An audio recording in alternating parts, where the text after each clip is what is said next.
abordarse desde muchas perspectivas, desde una perspectiva, por ejemplo, ideológico-histórica, desde una perspectiva constitucional, que tiene que ver con el tema de la imparcialidad, desde una perspectiva epistemológica, desde una perspectiva psicológica, con el tema de los sesgos cognitivos, por ejemplo, que no conozco ningún estudio, pero creo que deberían darse, que tiene que ver, de hecho, con un abordaje empírico también, y uno también, que es el que yo pretendo desarrollar, al menos muy brevemente, que es un abordaje más metodológico, ¿sí?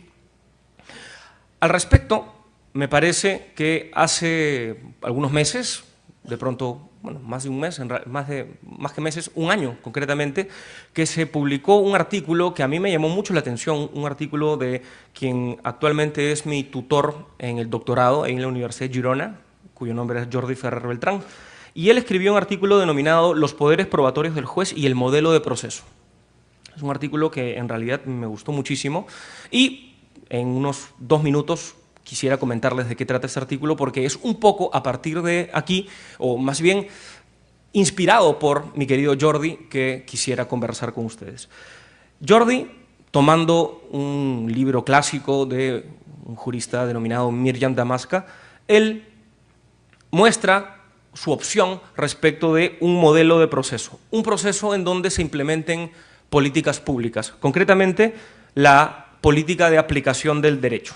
Y, por tanto, dice él, si es que importa aplicar el derecho, entonces importa buscar la verdad, justamente para poder reconstruir bien esta premisa fáctica y luego, porque solo así se podrá realizar una buena conclusión haciendo este encuadramiento de los hechos en el soporte fáctico. Si es que los hechos no son verdaderos, entonces la aplicación del derecho no puede ser adecuada. Entonces, ahí él se pregunta si es que la averiguación de la verdad, teniendo en cuenta este fin, si es que debería estar en todo caso depositada en las partes o en el juez. Entonces, él aquí nos trae un problema respecto de la división de trabajo entre juez y partes. Él se pregunta, bueno, ¿cuál sería entonces el reparto más adecuado? Él dice, los dos. Los dos tienen que tener poderes probatorios. Los dos tienen que encaminarse a llegar a este objetivo de la aplicación adecuada del derecho.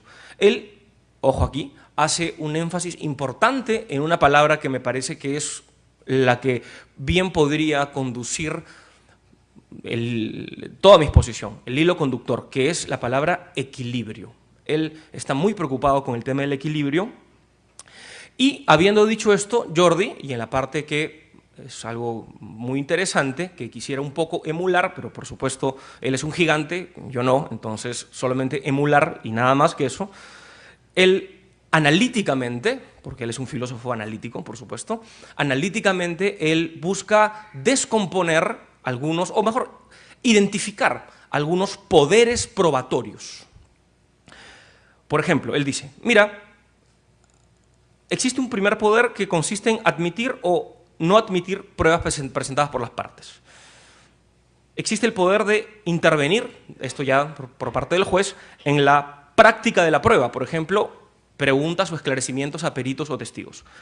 Dice también de que el juez puede indicar las lagunas probatorias y poder determinar, por tanto, qué prueba le corresponde aportar a cada parte. 4, dice también de que él podría, el juez, incorporar pruebas no solicitadas por las partes. Y aquí, bueno, hay mayores o menores limitaciones dependiendo de la legislación. Dice también Jordi de que el juez podría alterar la titularidad de la carga de la prueba. Esto es lo que el profesor Giovanni les ha explicado hace poco, la famosa carga dinámica de la prueba, o carga flexible, como él prefiere denominar, lo cual está bien, me parece.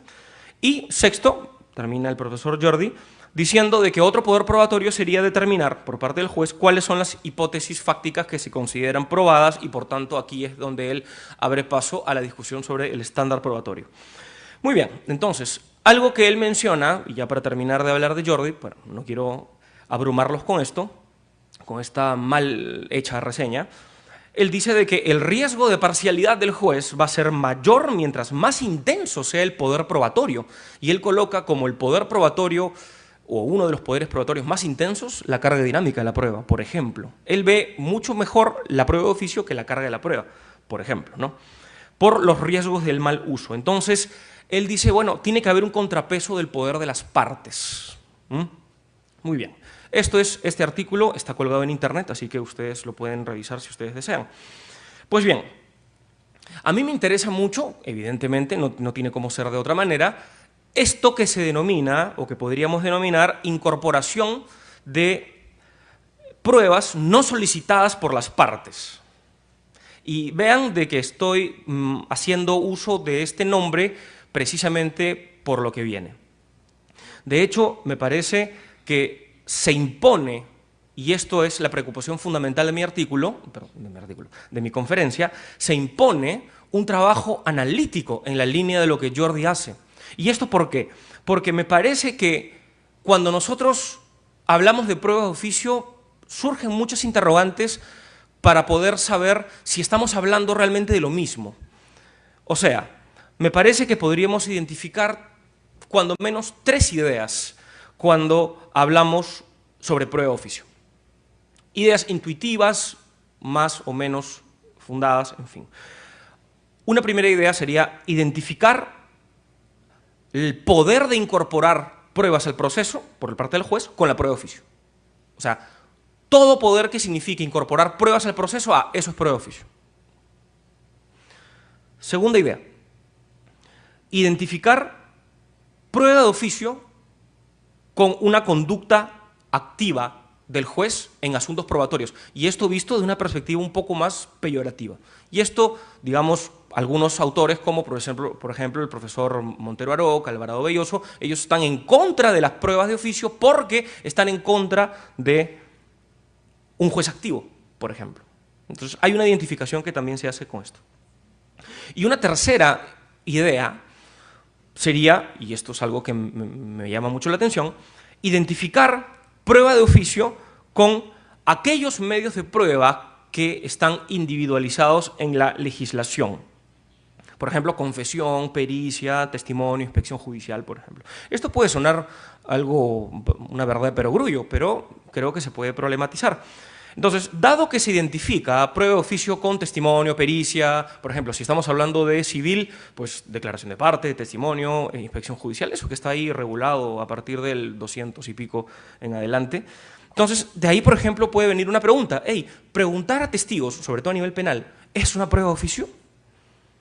Pero, de hecho, esta pregunta entraña una preocupación subyacente, la preocupación por los límites de la acción del juez.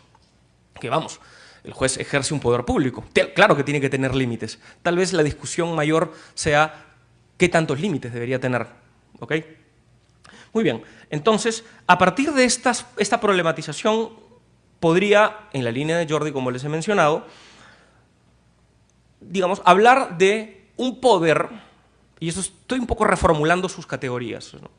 Hablar de un poder de incorporación de datos cognitivos e información para la determinación de la verdad de las alegaciones de hecho. Puede sonar a trabalenguas, pero creo que hay un tema interesante en no hablar tanto de incorporación de pruebas y sí incorporación de datos cognitivos e información, porque esto me parece permite atender a un espectro bastante amplio de conductas que puede realizar un juez. Por ejemplo, pedir esclarecimientos a las partes respecto de sus postulaciones. Por ejemplo, una teoría del caso, sea por oral o sea por escrito. Por ejemplo, pedir ya, digamos, una audiencia, aunque en civil es un proceso, al menos el peruano, endemoniadamente escrito, creo que no debería ser así, pero, en fin, el esclarecimiento a las partes para que delimiten su objeto litigioso, por ejemplo, luego de haber transcurrido por la así llamada fase postulatoria. También ordenar pericias para resolver asuntos exclusivamente técnicos que él, de otra manera, simplemente no podría resolver. Aquí también, preguntar a testigos o a peritos. Ordenar, por ejemplo, la incorporación de determinados medios probatorios a partir de una distribución de la carga de aportación. Y aquí quisiera simplemente llamar su atención por el uso de este término técnico, carga de aportación. Y esto es importante para poder diferenciarlo, o mejor, para poder desvelar el discurso sobre la carga de la prueba, que es algo que rápidamente al menos querré mencionar para poder entablar, de hecho, un discurso, un diálogo crítico con mi querido amigo Giovanni, que, por cierto, lo cual me llena bastante de alegría, porque Giovanni es uno de los mejores procesalistas civiles que existen en este país. Entonces, el hecho de dialogar con él, públicamente inclusive, es algo que me alegra y me da temor exactamente a la misma vez.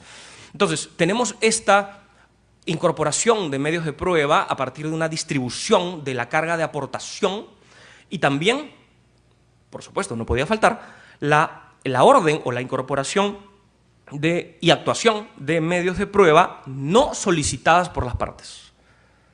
Entonces, vean que estos poderes, si se quiere, están previstos de una u otra manera en nuestro Código Procesal Civil y en nuestro Código Procesal Penal y también en otras legislaciones. Hasta este punto, ¿de qué sirve?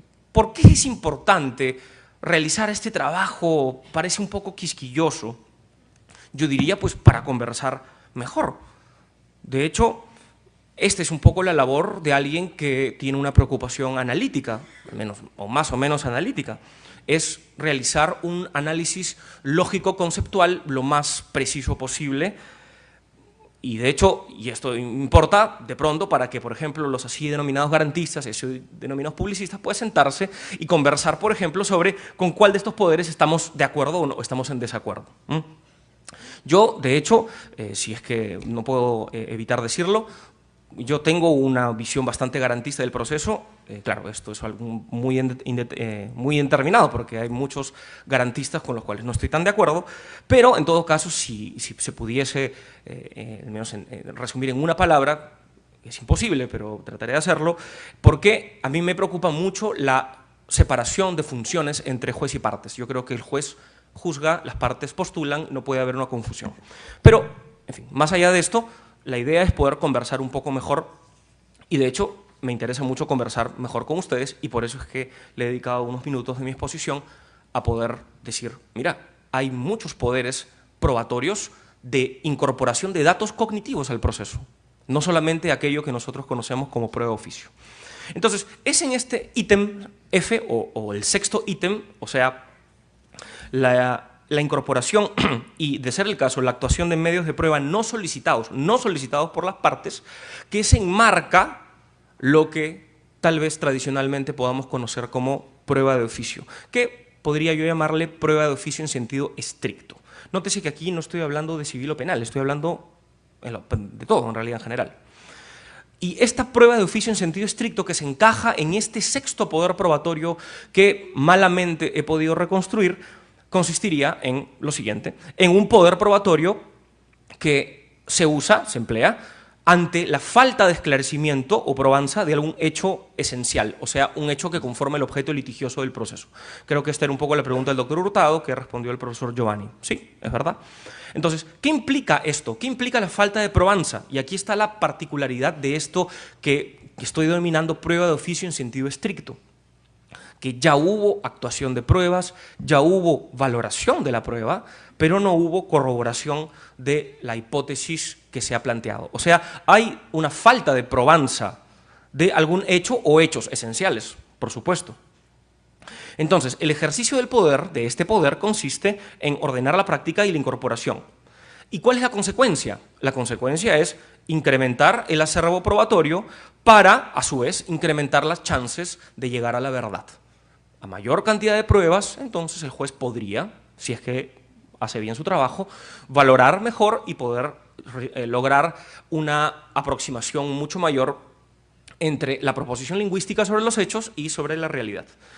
Este poder, la prueba de oficio en sentido estricto, exactamente como he tratado de delimitarla, es lo que está regulado en el 194 del Código Procesal Civil y también en el 385, párrafo segundo, del Código Procesal Penal. Nótese muy bien la oportunidad en que este poder es usado. Luego de todo, al final de todo. Exactamente por esto, como bien había mencionado Giovanni, hay una bifurcación de caminos. Ante la falta de probanza, ¿qué hago? ¿Prueba de oficio o carga de la prueba? Paso al segundo punto, que es un poco más corto que el primero, porque el primero era, como les mencioné, para poder conversar un poco mejor. El artículo 194 del Código Procesal Civil, en su versión original, era un artículo bastante parco, porque decía excepcionalmente, si es que hay insuficiencia para formar convicción, entonces el juez puede ordenar los medios de prueba adicionales que considere convenientes. Problemas, muchísimos, ¿cierto? Cuando hay convicción, ¿qué significa esto de convenientes? En la doctrina y la práctica, al menos hasta donde yo he podido revisar, no se llegó a determinar digamos, los presupuestos, ni siquiera la oportunidad del poder probatorio. La consecuencia, al menos desde mi punto de vista, al menos en civil, que aquí, si es que voy a hablar de la práctica, de penal ciertamente no puedo hablar porque yo no litigo ni he litigado en penal, pero algo de procesal civil sé, y creo que la consecuencia de una norma tan abierta como esta no era otra que la discrecionalidad y la arbitrariedad. Por ejemplo, se comenzaba a preguntar si es que era una facultad o un deber, si es que solamente podía ser ejercitada por el juez de primera instancia o, en todo caso, el juez de segunda instancia, hasta se llegó a, y no sé si es que esto le va a inquietar al profesor Perfecto Andrés, jueces de apelación que anulaban sentencias ordenándole al juez de primera instancia actuar prueba de oficio. Y el juez de primera instancia recibía el expediente y decía, yo no tengo nada que actuar, porque yo estoy convencido. ¿Por qué voy a actuar? Eso es algo íntimo, que tiene que ver con mi íntima convicción. Y ellos insistían y volvían a sentenciar sin incorporar la prueba de oficio. Y había un carrusel que era algo que realmente, de repente, algún psicoanalista podría calificar como algo esquizofrénico, porque no hay otra forma de calificar esto. No tiene ningún sentido desde ningún punto de vista racional. Se buscó esto modificar en diciembre del 2014 y creo, al menos desde mi lectura, la reforma del 194 apuntó a limitar todas estas atrocidades que existían porque no se llegaba a delimitar en el sentido de imponer límites al juez. Entonces se incorporan varias reglas procesales. Hablaré solamente de alguna, que es la que más me interesa, pero ya les menciono tres.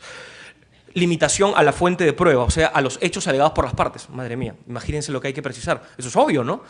¿Cómo un juez va a traer hechos al proceso? De hecho, el artículo 7º, párrafo 2º, lo prohibía, pero había que colocarlo aquí. Promover el contradictorio previo. Dios me libre. Había que decirle al juez que tenía que correr traslado antes de usar su poder. Y prohibir al juez de segunda instancia que anule y que ordene al juez de primera que dicte la prueba de oficio. Imagínense esto. En fin, realmente limitó el poder.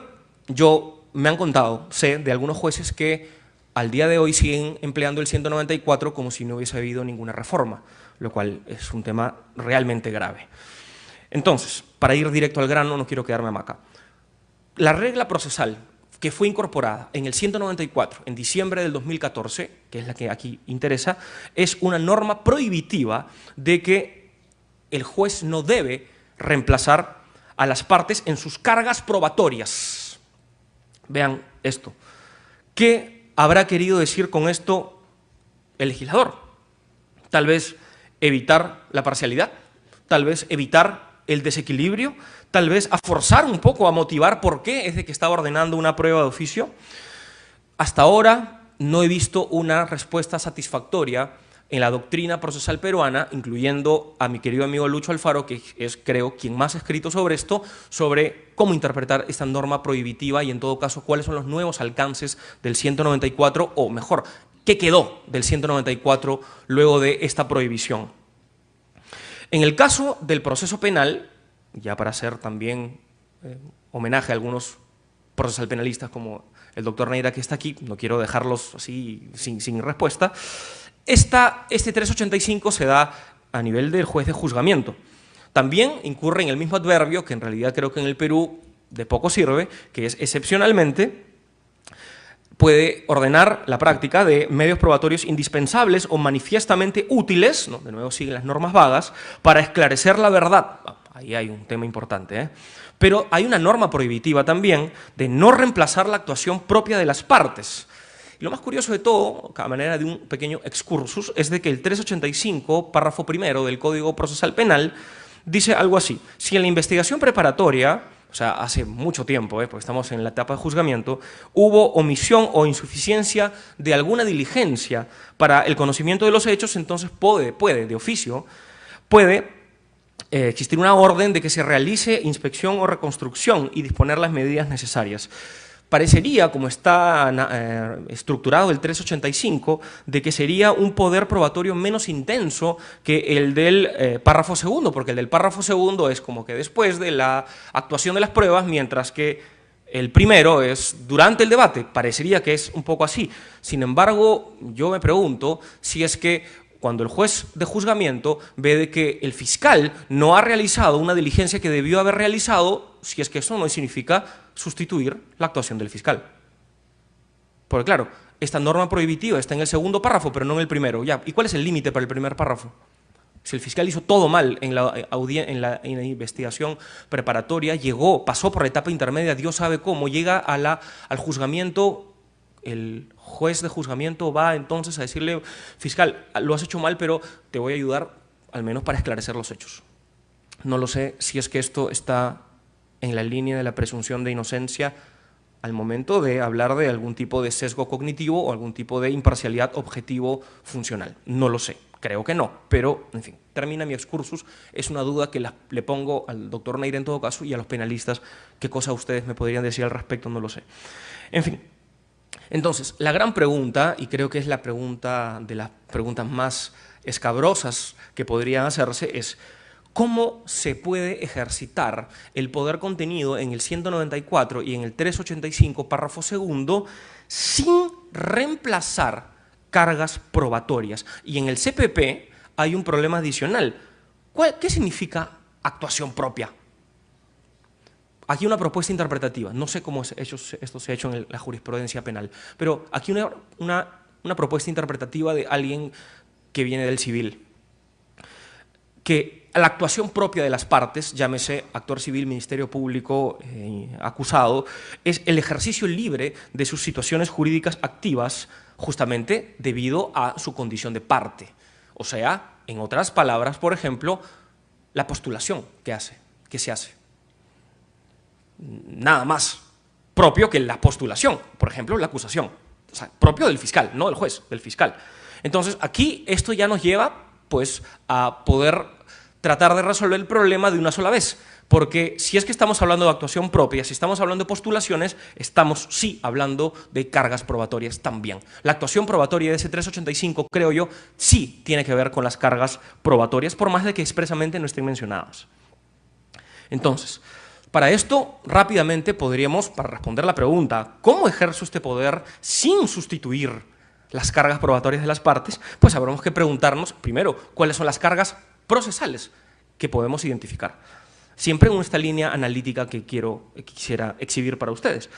Uno, por ejemplo, la carga de individualizar el pedido. En el caso de penal, ¿cuál es el hecho punible, etcétera? En el caso civil, ¿cuál es el petitorio, por ejemplo? O la acumulación de pretensiones, ¿no? Otra, la carga de comparecer al proceso, claro, por supuesto. La carga de recurrir, por ejemplo, también es una carga, un derecho y una carga a la vez. Y dentro de las cargas procesales podemos encontrar cargas probatorias, y aquí es donde estamos interesados. Porque existen, entre las cargas probatorias, la carga de alegar hechos, que en el caso civil, por ejemplo, sería estructurar la causa de pedir, narrar los hechos, salud, incorporar los hechos al proceso.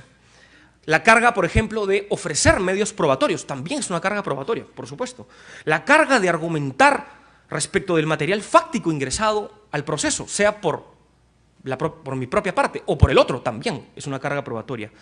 Y la carga de probar, sea lo que quiera significar, la carga de probar también es una carga probatoria, por supuesto. Entonces, aquí viene la segunda pregunta. ¿Cuáles de esas cargas probatorias el juez no puede reemplazar? Y esto lleva precisamente al tema archisuperclásico, que es la carga de la prueba. Entonces, rápidamente, quien alega un hecho tiene la carga, y digo carga entre comillas de probarlo porque me parece de que hay problemas conceptuales muy serios en torno a la noción de carga de la prueba. Yo creo que esto ha sido bastante bien demostrado por un amigo mío, casi mi hermano, que se llama Vítor de Paula Ramos, que tiene un libro chiquitito en donde él simplemente deconstruye completamente el concepto carga de la prueba. Me parece de que habría que reconstruir el concepto de carga de la prueba para luego pasar a otros temas, creo, por ejemplo, como la carga dinámica de la prueba. Pero en fin, tenemos esto que se denomina carga de probar, que está en el 196 del CPC, que está en el artículo 4.1 del título preliminar del CPP, y también, con una mejor redacción, creo yo, en el artículo 14 de la Ley Orgánica del Ministerio Público. Digo con una mejor redacción porque cuando el Código Procesal Penal me habla de deber de carga de la prueba, pues es una contradicción en términos. La carga no es un deber. Deberes del Ministerio Público son otros, pero carga no creo que sea exactamente. En fin. Entonces, como Giovanni lo explicó, y esto él me ha facilitado completamente el camino, como sabía que lo iba a hacer, si no hay corroboración de uno o más hechos, o sea, falta de probanza, entonces debe perder quien es titular de la carga de la prueba, y para esto hay que definir, pues, quién es el titular de la carga de la prueba, y para esto tenemos que ver en la legislación. En el Código Procesal Civil, con una defectuosa redacción, está en el 200, Giovanni ya lo ha explicado, en el caso del penal está en el artículo 2, párrafos 1 y 2 del Código Procesal Penal, del título preliminar. Cuando habla de suficiente prueba de cargo, vean, subrayo el suficiente. ¿Qué es suficiente? En fin, la hipótesis más probable, en fin. Y el tema de la duda razonable a favor del imputado, que es donde se condensa precisamente la presunción de inocencia. Entonces, ¿qué es, si quisiéramos definir, más allá de todos los problemas conceptuales sobre los cuales podríamos conversar, pero en realidad se me va a ir el tiempo si lo hiciese,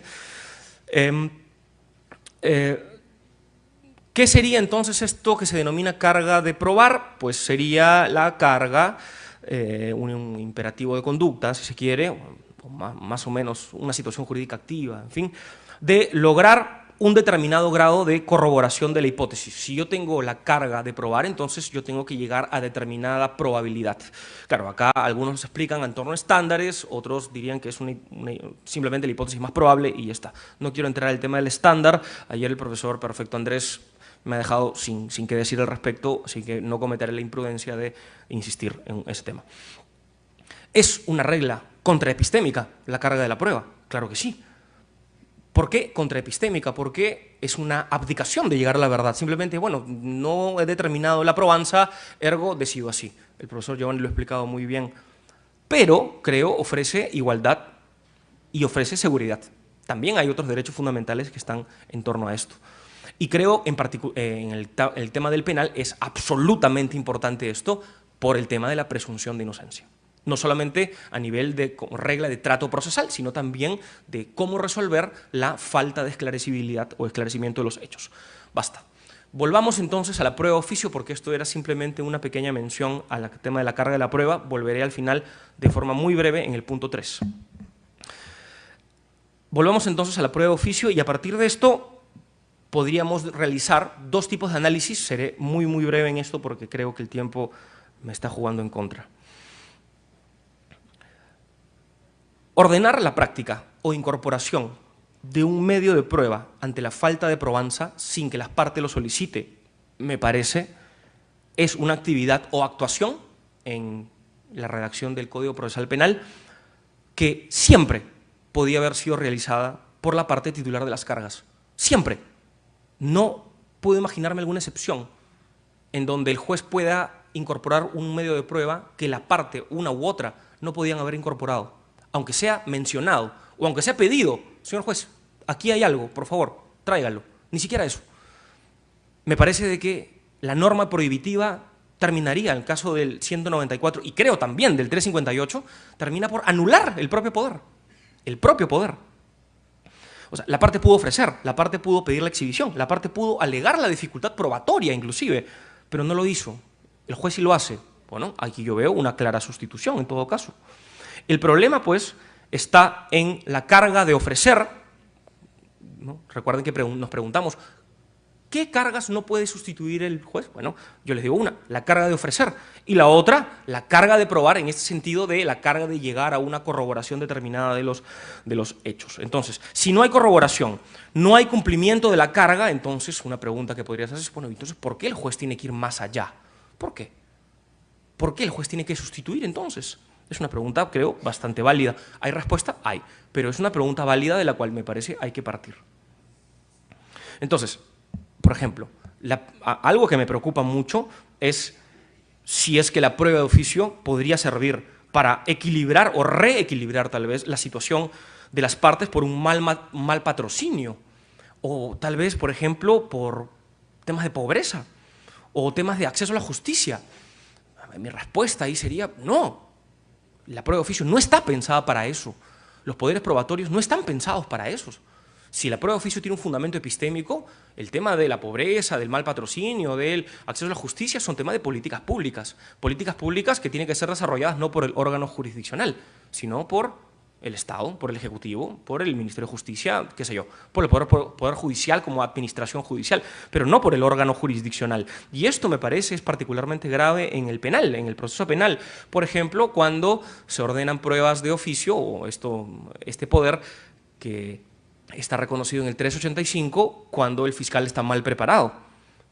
¿Qué presunción de inocencia existe cuando un juez penal, juez de juzgamiento, ordena prueba de oficio cuando el fiscal no ha hecho, por razones absolutamente institucionales, presupuestales, logísticas, bien su trabajo? Yo creo que no resta nada de la presunción de inocencia. Yo creo que hay que pensar un poco en ese sentido. Entonces, si, digamos, en este primer análisis normativo, les he prometido dos, uno es el normativo, me parece de que la prueba de oficio, este poder del cual estamos hablando, siempre sustituye, siempre. Un análisis pragmático, chiquito, solamente en un minuto. ¿Cómo es que yo vería pragmáticamente el empleo del poder del 194, por ejemplo? Yo creo de que el juez tendría no que ordenar de frente la incorporación. Si es que el propio 194 coloca como límite el contradictorio o es previo o no es contradictorio, entonces el juez debería decirles algo así a las partes: señores, esta es mi valoración, señores, no hay probanza, señores, este es el hecho que me gustaría esclarecer, ¿qué opinan? Luego que las partes se manifiestan, entonces el juez recién allí decide si usar o no su poder. De lo contrario, no hay contradictorio. Si es que el juez ordena y luego, en fin, dice, bueno, a ver, prueben, ¿qué les parece? Eso no es contradictorio. Eso ya decidió. Entonces, no interesa más el contradictorio. Y más, el juez, cuando ordena, en todo caso, esta incorporación, tendría que fundamentar por qué no hay sustitución. Eso es una adecuada motivación respecto del uso del poder de la prueba de oficio. Entonces, yo me preguntaría si es que pragmáticamente eso podría ser posible. ¿Alargaría los procesos? Sí. ¿Complejizaría los procesos? Sí, por supuesto. Creo que un uso a rajatabla, más allá del problema de la sustitución, que creo que es insalvable, me parece, pero aplicar a rajatabla el 194 me parece que pragmáticamente es muy complicado. Entonces, vean, si es que se busca ampliar el acervo probatorio, lo cual yo estoy completamente a favor de ello, nótese bien, pero simultáneamente se quiere preservar el equilibrio, o sea, implica no afectar cargas probatorias y especialmente la carga de corroboración, que es muy delicada, pues el 194 es y fue un fracaso, un completo fracaso, porque no garantiza ningún tipo de equilibrio. Siempre la prueba de oficio va a afectar este equilibrio que se buscaría preservar. Yo no me atrevería a decir tal cosa del 385.2 porque no conozco la praxis penal, pero mi intuición, ya la he dicho, arreo confeso, falta de prueba. Creo de que esto puede reducir a cero la presunción de inocencia, me parece. Entonces, inclusive yo diría de que aún si es que no existiese expresamente esta regla prohibitiva, yo creo que aún así el juez está vinculado por las cargas probatorias, aún así, porque es un ejercicio de libertad, porque es un ejercicio de las partes en sus postulaciones. Entonces, la pregunta es, entonces, ¿qué hacemos? Tú solamente nos estás dando malas noticias, Renzo. Alguien podría preguntar. Bueno, no todo en esta vida es felicidad, pero algo de pronto puede haber al final del túnel. Y esto es justamente por lo que les he mencionado, y acá viene mi parte 3, como les mencioné, no prometí ser breve, espero haber sido claro hasta ahora, y esto lo haré muy rápidamente. ¿Es importante completar el material probatorio? Lo es, pero no de cualquier modo. Y este es un punto clave, porque el equilibrio me parece que es algo fundamental, sobre todo en penal, más que nada en penal. Entonces, la discusión respecto de la prueba de oficio, cuando no se ha seguido de forma tan analítica, yo veo que hay un grave problema, porque es una discusión del todo o nada, o no hay nada o hay todo. Entonces, esto me parece que entrampa la discusión, no permite que se pueda dialogar críticamente o más eficientemente, si se quiere, para buscar consensos. Entonces, me parece de que la individualización analítica de los poderes probatorios y identificar cuál es este poder que nos está generando problemas, me parece muy importante para dejar de lado la discusión del todo o nada y pasar a abrazar una discusión más bien de intensidad o de grados, que es exactamente lo que propone Jordi Ferrer, a pesar de que Jordi es mucho más proclive al uso de la prueba de oficio que lo que yo podría defender, lo cual no tiene absolutamente nada que hacer aquí. Él piensa así, yo pienso de otra forma, no hay ningún problema, y en fin. Entonces, a partir de la individualización analítica, a partir de hablar de intensidad o grados, a partir de preocuparnos con temas de equilibrio, entonces podemos nosotros aceptar poderes, como por ejemplo que el juez pregunte a testigos y peritos, lo cual a mí me parece algo que es absolutamente fundamental, o descartarlos, como ya adelanto, querido Giovanni, la carga dinámica de la prueba, por ejemplo, o inclusive esta prueba de oficio que les he mencionado, con la cual yo estoy en desacuerdo. En el Perú, al menos en el CPC, hemos ido de un extremo a otro, de la total incontrolabilidad a un candado, salvo de que interpretativamente se pueda hacer algún tipo de derrotabilidad de la regla del 194, esta regla prohibitiva, pero a pesar de que tiene varios adeptos, en Brasil, por ejemplo, un amigo mío que se llama Arthur Thompson Carpers, dice, bueno, acá yo propongo la inaplicación de esta regla en virtud de la tutela jurisdiccional efectiva. Él defiende esto. Yo tengo algunas cosas que decir al respecto, no las diré ahora, pero me generan muchos problemas este control difuso que él sugiere. Entonces, ir de un extremo a otro no nos ha ido muy bien, al menos en civil. La idea es, por tanto, buscar el poder o los poderes que sean más equilibrados, aún a costa, y aquí es mi punto, aún a costa de que ya no sea más un poder oficioso, o sea, que ya no sea técnicamente algo que el juez a propia iniciativa lo hace. ¿Qué aspectos entonces habría que tener en cuenta para poder buscar este poder? Y ya voy aquí terminando, doctor Neira. Control de la motivación, fundamental. El profesor perfecto Andrés nos hablaba ayer de esto. El equilibrio, ya lo he dicho varias veces, y evitar la parcialidad, que esto tendría que ver mucho con temas de sesgos cognitivos, que es un tema que me interesa mucho, vengo estudiando, pero no tendría aquí la osadía de decirlo frente a la profesora Giuliana Mazzoni, que sabe muchísimo de este tema. Entonces, habría que entonces repensar si es que seguimos con este poder que les he hablado a lo largo de toda mi exposición, o tal vez cambiamos por otro. Y tal vez, la respuesta no esté tanto en los poderes probatorios, sino más bien en la carga de la prueba. Y por eso es que me alegra mucho que el profesor Giovanni me haya antecedido. Yo creo de que hay que romper con la visión tradicional de la carga de la prueba. Yo creo de que hay que reteorizar, me parece, y un poco siguiendo a algunas cosas que se han dicho en la doctrina del common law, particularmente en la norteamericana, diferenciar entre carga de producción o aportación y carga de corroboración, o sea, lo que ellos denominan burden of evidence y burden of persuasion. Y ellos lo tienen muy, pero muy claro esto. Y también tienen muy claro de que la shifting, o sea, la distribución que puede hacer el juez, solamente puede darse de la carga de aportación. O sea, ¿quién aporta qué al proceso? Jamás, nunca en la carga de corroboración, como es lo que propone la carga de la prueba dinámica. Y por eso yo estoy en contra de ella. Porque mover la carga de corroboración, o sea, si es que se llega o no a determinada probabilidad, ¿quién pierde? Es algo que el juez no puede, no debe manipular. Tal vez la otra sí, pero esta no. Entonces, a partir de aquí, si es que nosotros reteorizamos con la carga de la prueba, ¿qué es lo que podemos construir? Ya termino. Podemos, en primer lugar, o qué es lo que necesitamos construir, mejor. Podemos construir criterios para saber cuándo es que el juez puede ordenar la incorporación de determinado medio de prueba, o sea, hacer alguna alteración de la carga de aportación, o sea, si yo alego un hecho, entonces tengo que aportar las pruebas que tienen que ver con ese hecho. Uno, o sea, los criterios. ¿Cuándo es que el juez puede decidir en un sentido o en otro? Y dos, por supuesto, las consecuencias si es que no se cumple con esta orden del juez. Porque aquí lo que va a hacer es distribuir la carga de aportación, insisto, no la de corroboración, jamás, la de aportación. Entonces, si es que el caso médico es clarísimo. El paciente demanda y dice, mira, no puedo probarte que hubo negligencia. Pídele que te traiga las pruebas. El juez se voltea al médico y le dice, tráeme las pruebas. No le está diciendo al médico, pruébame, corrobora, si no pierdes.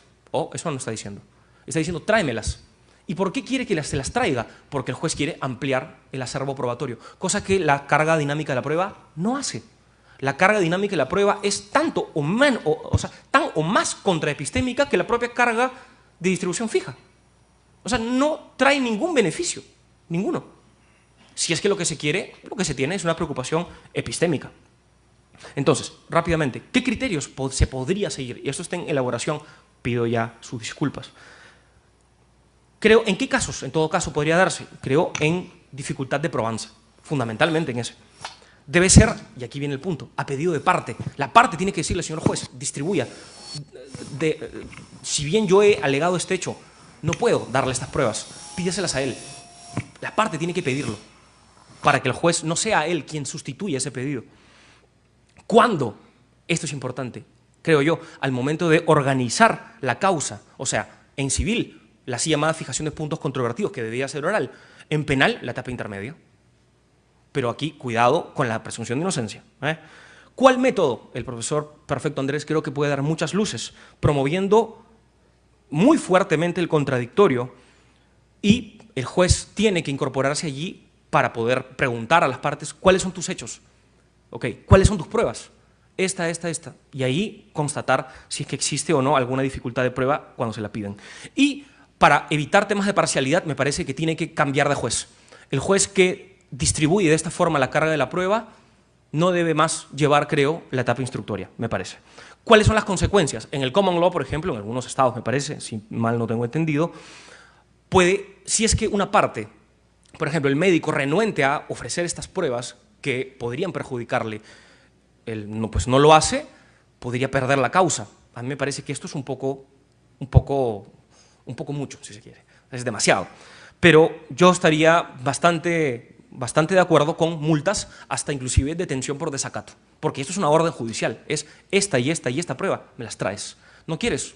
Entonces, poderes coercitivos. Y con esta teorización, me parece, con cargo a que se pueda debatir luego, trataré de terminar ya, porque me estoy casi pasando, yo creo que cabría descartar completamente la carga dinámica de la prueba, o sea, aquella autorización del legislador para que el juez distribuya la carga de la prueba según el caso concreto.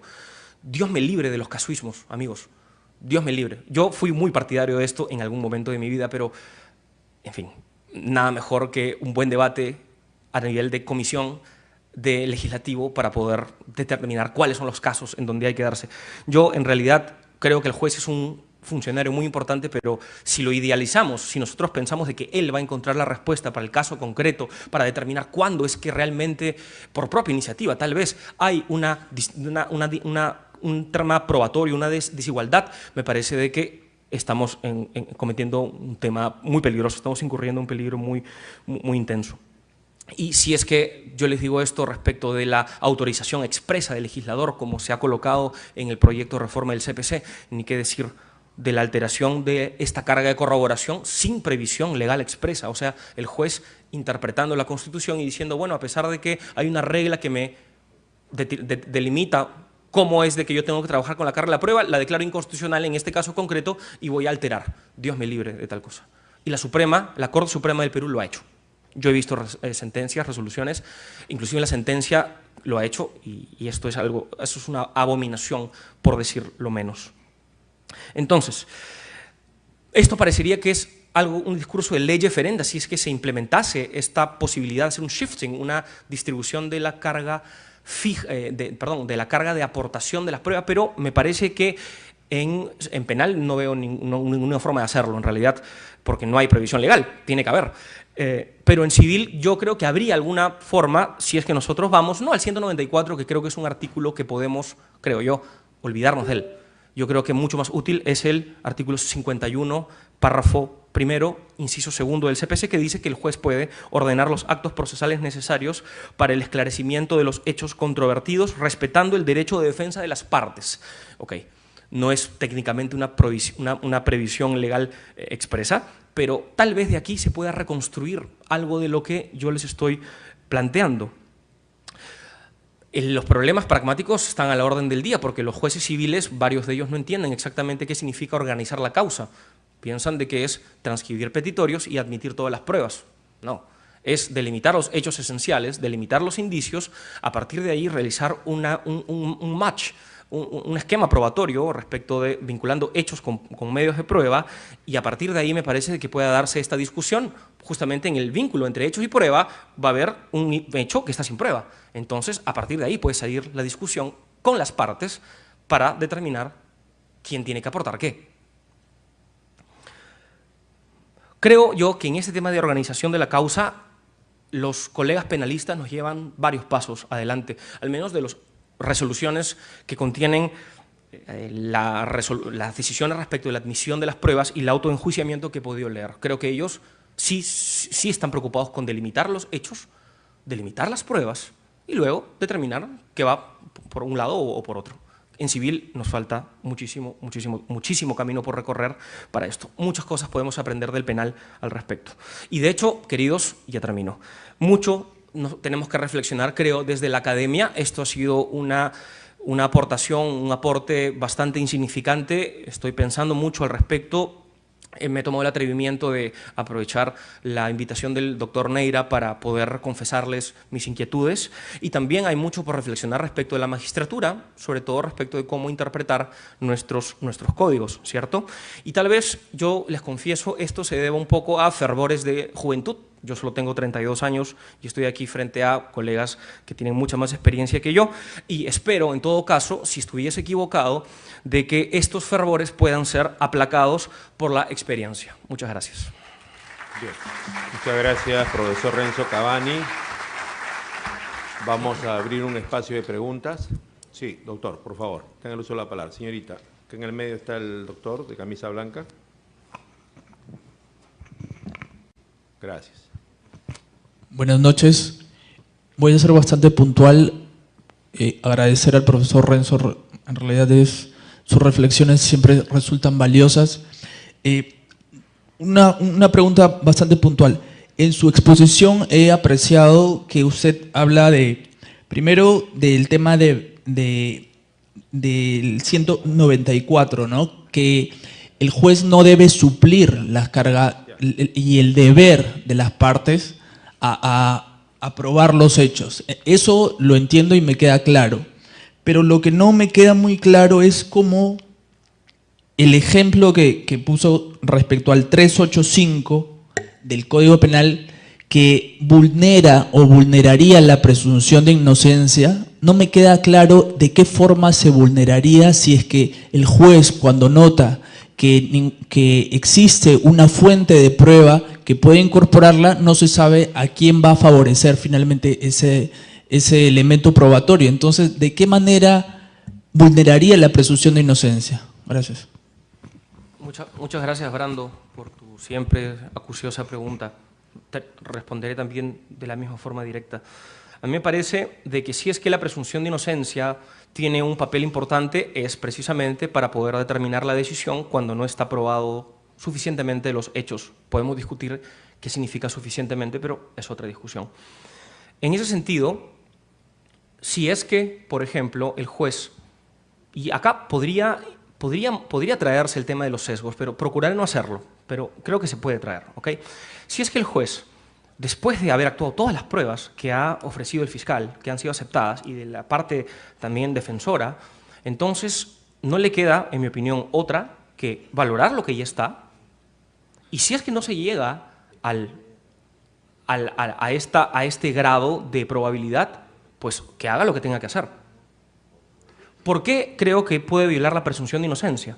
Porque si es que incorpora nuevos medios de prueba, esto puede ir en contra del acusado. Y pueden ser medios de prueba que el fiscal pudo haber ofrecido. Si es que es así, entonces hay una sustitución, creo, bastante clara entre la postulación del fiscal, o sea, ofrecer medios de prueba, que es una carga probatoria, con la actuación del juez. Gracias, profesor. Maestro, ¿usted quiere hacer una intervención que nos puede ayudar? Por favor.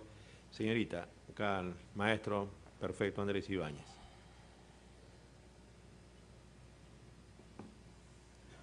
Señorita, por favor. Gracias. Gracias, maestro. Sí, acepto la provocación, gracias. Primero quiero felicitar al ponente porque me parece que ha hecho una exposición muy sugestiva y que además ha puesto muchos problemas sobre la mesa. No puedo hacer ninguna referencia al derecho peruano porque no lo conozco. Lo que voy a decir son dos obviedades, de modo que anticipadamente pido perdón porque no pienso aportar nada esencial. Sí creo que en esta materia hay que situar en el punto de partida una opción, que es la opción de modelo. Si nos situamos en el modelo de proceso acusatorio y contradictorio, ya empezamos con una constricción, y es que alguien debe tomar una iniciativa de denuncia, inmediatamente se abre el espacio de la defensa, ahí surge la dialéctica procesal, lo que los procesalistas llamamos impulso procesal, que en realidad tiene cierto carácter epistémico, y naturalmente ese es el marco en el que decide un juez imparcial. Si esto es así, si realmente el juez debe ser imparcial, quiere decir que no puede subrogarse en ninguna posición de parte de una forma autónoma, porque como decía Meyer, un procesalista holandés del siglo XIX, si el portador de la balanza se mueve, la balanza se desequilibra. Por tanto, los poderes probatorios del juez, por así decir, solo pueden ser muy limitados y siempre son problemáticos. En el proceso penal creo que no puede subrogarse en la posición de la acusación en ningún caso. Si la acusación no cumple su papel, lo siento, pero el Estado ha establecido unas reglas que hay que respetar. El jus puniendi se ejerce de una determinada manera. Por tanto, subrogarse en el papel de la acusación en absoluto. Sin embargo, sí creo que una duda que pudiera resolverse claramente, de resolverse a favor del imputado, ahí me parece que no habría, para mí no habría problema. Luego hay una cosa que quería decir. Durante mucho tiempo el proceso ha sido un ritual de castigo. Es decir, los jueces decidían porque sí, por iluminación, como una suerte de oráculos, y la dimensión epistémica del juicio estaba soterrada, no existía. Ahora hemos descubierto la dimensión epistémica y creo que en buena hora. Pero claro, no se puede olvidar, como hace un profesor americano que ayer citábamos, no se puede olvidar que ese curso epistémico se produce en un marco de garantías. No se puede olvidar de ninguna manera, un marco que es constrictivo y que el Estado constitucional hay veces que decide renunciar a la búsqueda de la verdad, incluso a la pretensión punitiva. Y esto hay que aceptarlo, es fundamental, porque además no es arbitrario. Hemos llegado a eso, yo lo decía ayer, después de una experiencia tremenda en la que sabemos lo que es un proceso inquisitivo y lo que es obligar al acusado a acreditar que realmente es inocente. En fin, yo lo que no puedo entender, por otra parte también, es que durante el curso del proceso, durante la evolución del juego probatorio, el juez pueda elaborar autónomamente una hipótesis en base obviamente a prejuicios, en ese momento en base a prejuicios, para moderar las posiciones de las partes. No, el que tiene que moderarse es él y lo que tiene es que garantizar que cada parte pueda ocupar plenamente su espacio, porque si no, no será imparcial. En fin, hay una cosa que no acabo de entender y que me parece que es un juego de palabras.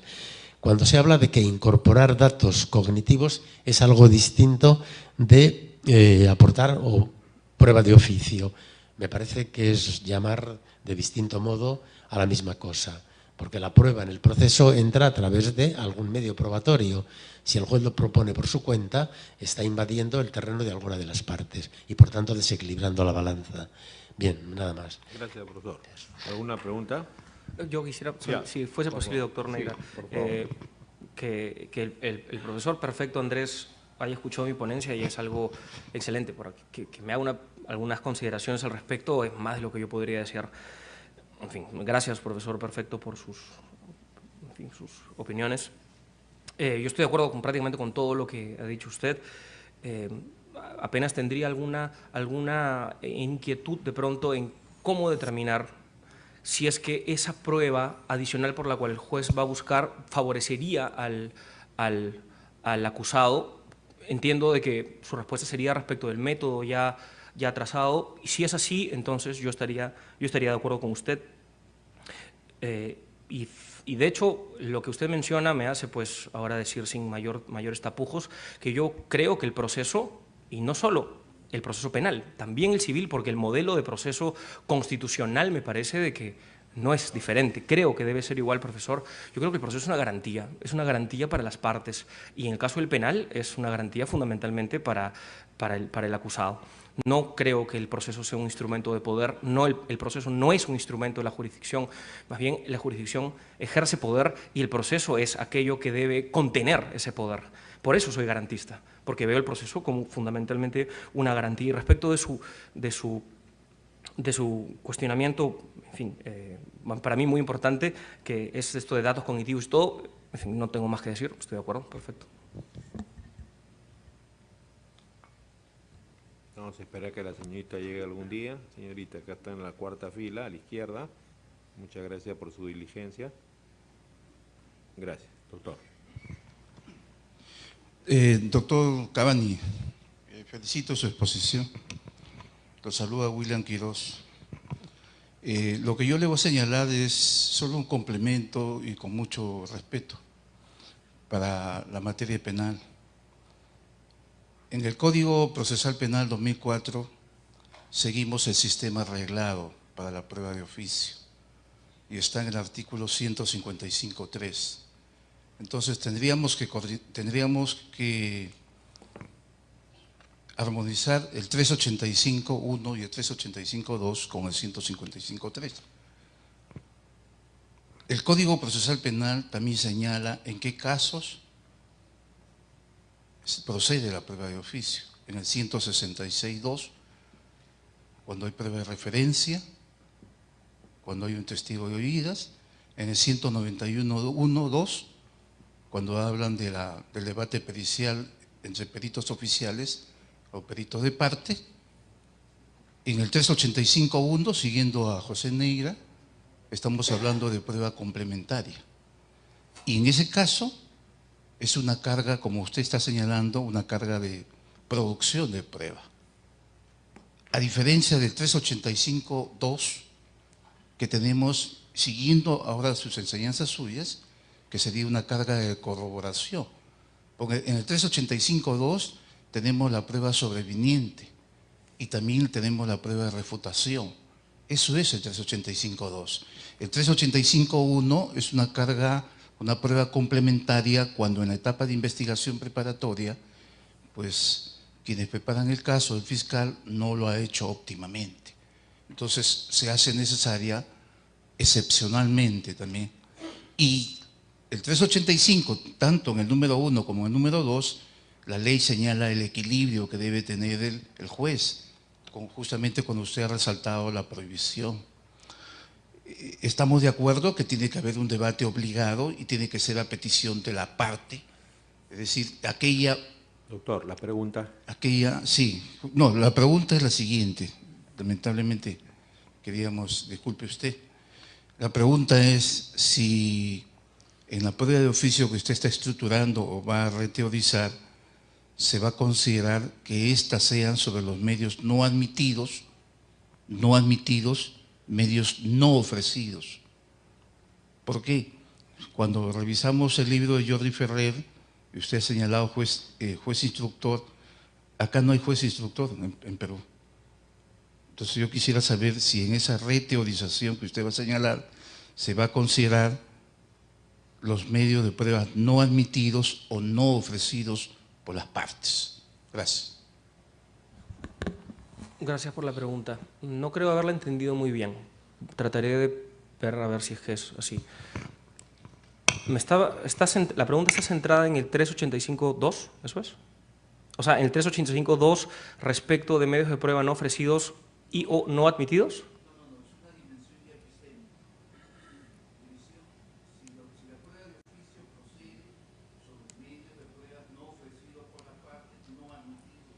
Pero es que la prueba de oficio siempre es incorporación de un medio de prueba que no está en el proceso.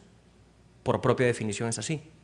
Entonces, evidentemente, si no está incorporado es porque no ha sido ofrecido. O en todo caso, no ha sido admitido. Ahora, eso sí me parece gravísimo, de que el juez de etapa intermedia no admita, que no hay apelación al respecto y que el juez de juzgamiento lo quiera meter por la ventana, imposible. Yo, de hecho, en realidad, creo que el 385.1 y 2 no deberían existir. Son inconstitucionales, en mi opinión, si es que quieren algo más directo, si se quiere. Sí. A ver, doctor, la última pregunta, ¿ya? Acá el doctor. Señorita, ¿podría alcanzar el micrófono del doctor? A la mitad de la fila. Gracias.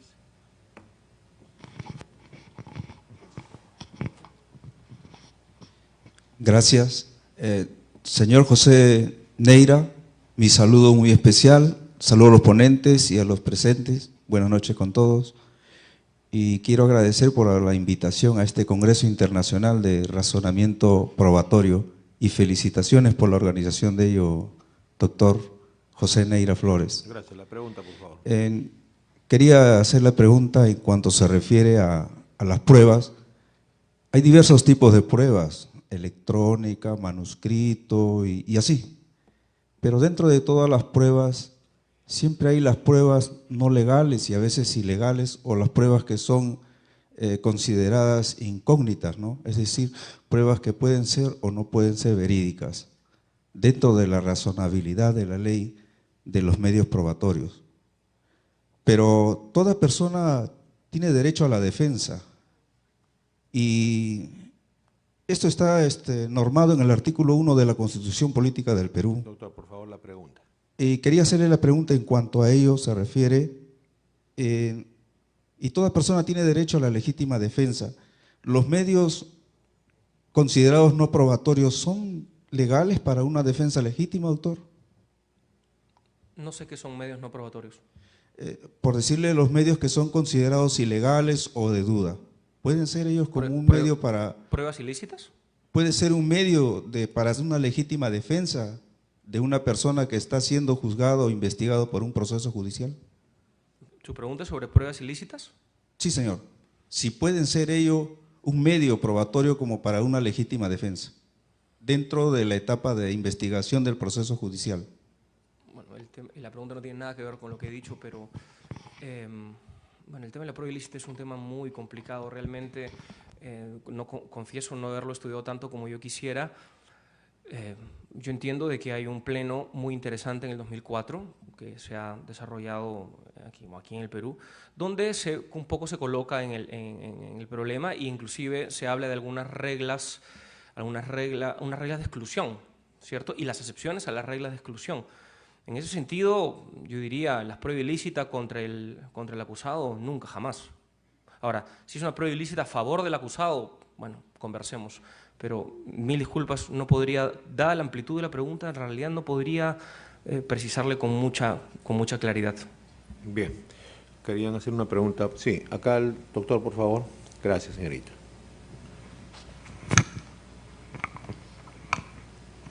Muchísimas gracias. Saludando la ponencia por el doctor, quería preguntarle en el sentido, prueba de oficio se señala que es versus vulneración de principio de imparcialidad. Por parte del juez se asume prueba de oficio, entendiendo que el juez solicita, es decir, es una conducta activa del juzgador. La pregunta es, ¿y si el juzgador omite, o sea, piense a nivel de una de las teorías del caso, de oficio pedir un medio probatorio, no podría vulnerarse también principio de imparcialidad vía omisión de actuar? Es decir, la prueba de oficio no solamente verlo desde un plano de vida activo, cuando el juez pide actuarse una prueba de oficio, sino también cuando la omite. ¿Podría vulnerarse también principio de imparcialidad vía omisión? Gracias por esa pregunta. Esperaba que alguien la haga y estaba deseando que nadie lo haga en realidad, porque precisamente deliberadamente traté de no conducir este debate por los cauces de la imparcialidad, porque es un tema muy complicado. A ver, en fin, tengo que decir algo al respecto. Si es que a su pregunta yo le podría responder con una pregunta, decir qué es lo que se entiende por imparcialidad. Vamos, si es que imparcialidad, por ejemplo, y tengo aquí a un experto en la materia, trataré de no derrapar. Si la imparcialidad puede ser objetiva y subjetiva, que no haya un requisito o interés en el resultado, por ejemplo, si es que el juez es cónyuge de una de las abogadas, lo podría ver, por ejemplo. Y la objetiva, que podríamos dividirla en dos, una objetivo funcional, que tiene que ver con la delimitación de las funciones, una delimitación rígida, que en mi opinión debe haber una delimitación rígida. Las partes postulan, las partes alegan hechos, ofrecen medios de prueba. Los jueces juzgan, son funciones judicantes.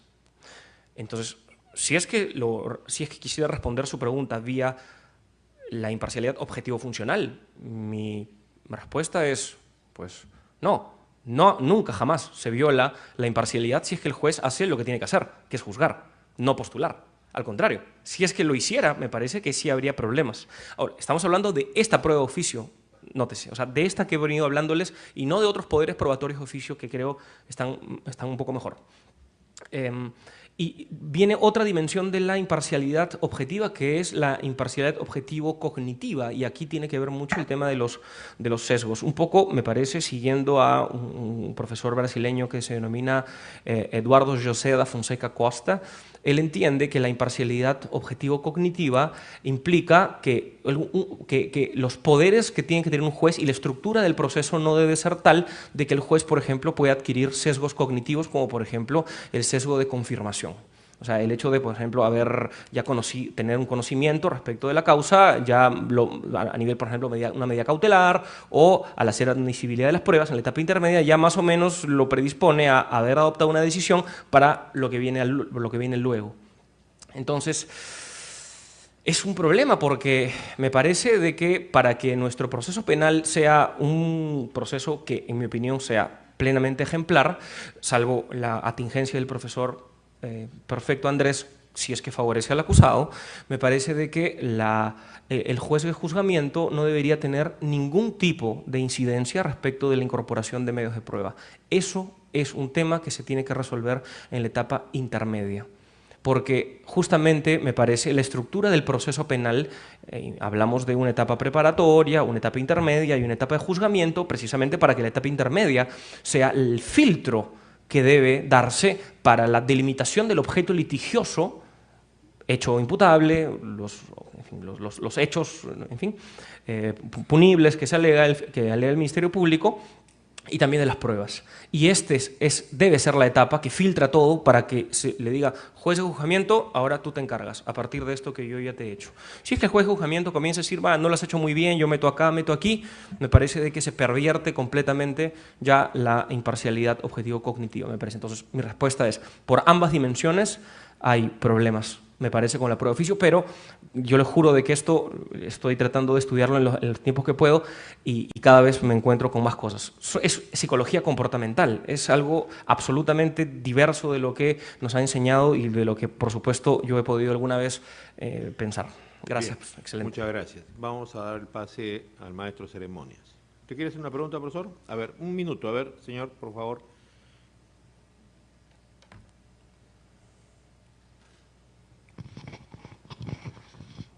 Gracias, doctor Neira. Una pregunta concreta. El artículo 194 del Código Procesal Civil, con la modificatoria última, permite que el juez de segunda instancia ordene pruebas de oficio. Pero tenemos en su aplicación un problema, ¿no? Y es que tenemos que garantizar el contradictorio. Sabemos que la resolución que ordena la prueba de oficio es inimpugnable, pero garantizando el contradictorio tenemos que permitir la interposición de tachas u oposiciones, ¿no es cierto? En el proyecto de reforma del Código Procesal Civil se ha contemplado el hecho de que el juez de segunda instancia, al resolver un cuestionamiento probatorio, tacha o oposición, pueda ser objeto de apelación, y de ser así, ¿quién lo resolvería? Si estoy mal, Giovanni, me corriges. Si es que se trata de un juez de segunda instancia, como todo auto intermedio en el procedimiento de segunda instancia, es absolutamente inapelable. lo que podría pedirse, y según esto, digamos, viendo la parte de impugnación, es presentar un recurso de reconsideración, el nuevo recurso de reconsideración procesal civil, al menos el que se propone el proyecto, para que el tribunal, la sala o el juez de apelación, mejor, reconsidere, ¿no? Hay un tema interesante, ¿no? Si es que eso se diese hoy sin el proyecto de reforma, no habría otra cosa que acudir al 176 párrafo segundo del CPC y pedir una nulidad. Pero en el proyecto de reforma lo que se propone, creo que me parece con buen tino, es de que todo pedido de nulidad deba canalizarse siempre vía recurso de reconsideración, para que no quede dudas respecto de su naturaleza recursal y quién es el quien tiene que resolverlo. Siempre el mismo juez.